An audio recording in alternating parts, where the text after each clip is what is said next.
1 मे 1960 जगाच्या नकाशावर एक स्वाभिमानी व समृद्ध प्रांत म्हणून महाराष्ट्राची ओळख निर्माण करणारा हा ऐतिहासिक दिवस, महाराष्ट्र दिन. ऐकताय ना? हा आवाज आहे त्या 106 हुतात्म्यांचा, ज्यांनी स्वतःला अर्पण केलं आपल्यासाठी, महाराष्ट्रासाठी. रस्ते लाल झाले होते, डोळे जळत होते, पण मनात एकच ज्वाला होती: मुंबईसह संयुक्त महाराष्ट्र झालाच पाहिजे. हा लढा कोणाचा एकट्याचा नव्हता, हा लढा होता तुमचा, आमचा, आपल्या सगळ्यांचा, करोडो मराठी मनांचा. या लढ्याला आचार्य अत्रे, सेनापती बापट, प्रबोधनकार ठाकरे, श्रीपाद अमृत डांगे, SM जोशी, केशवराव जेधे, शंकरराव देव, मधु दंडवते, वसंतराव नाईक, BT रणदिवे, अहिल्या रांगणेकर, मृणाल गोरे या सर्वांनी दिशा दिली.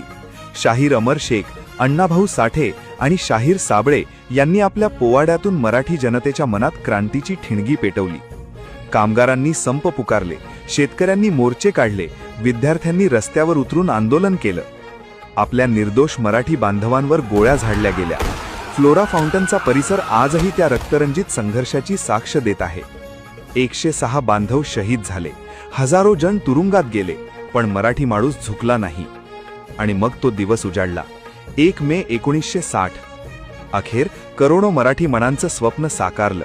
स्वर्गीय यशवंतराव चव्हाण साहेबांच्या नेतृत्वाखाली महाराष्ट्र जन्माला आला.